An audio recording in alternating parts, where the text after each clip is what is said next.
I occasionally get asked for recommendations of short stories. So today I thought I'd share a few collections of short stories, both modern and classics.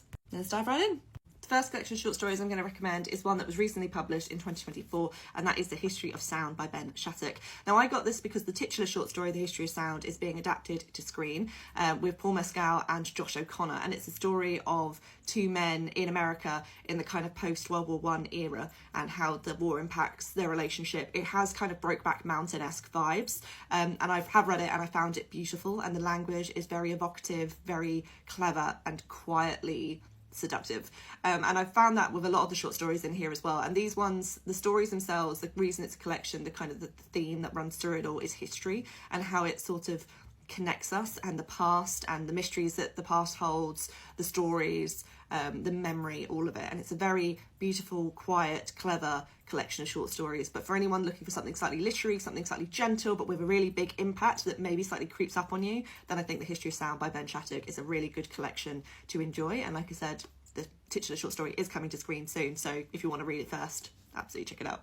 The next collection I have of short stories and essays is The Opposite of Loneliness by Marina Keegan. Now, this was massive a few years ago, and it was published, sadly, posthumously in 2014 because Marina Keegan passed away 5 days after her graduation in a car crash in 2012. However, this collection of short stories and essays is still incredibly powerful, moving, and I read it when I was at university, approaching my own graduation, and I found it so impactful.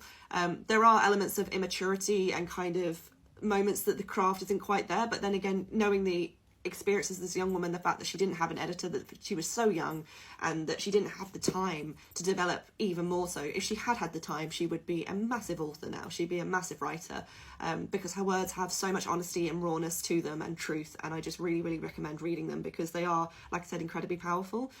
This is a great coming of age collection, so if anybody's in the last few years of school, at university, indeed in their 20s, potentially their 30s, there's something in there for everybody that everybody can recognise and feel and understand, and I just really, really highly rate this, and I'm very sorry that she isn't here with us to continue writing because I have no idea where she'd be now, but I know it will be high places in the publishing industry. And then finally, if you're looking for something more in the classic, modern classic realm of short stories, then I highly rate Daphne du Maurier. And this is The Rendezvous and Other Stories, which is the one that I read in 2024 and really enjoyed. As ever with her stories, there's a gothic edge to them. There's murder mysteries in here. It's kind of got an Agatha Christie-esque vibe to the stories in this collection, but I really enjoy that. And if you're looking for something pacey, quick, easy, just one more chapter, just one more read, just one more short story, this is a great collection to help you with that. What are your recommendations for short story collections and essay collections? Absolutely let me know because I would love to read more short stories in 2025. As ever, any recommendations, pop them in the comments and I'll be back soon with more recommendations.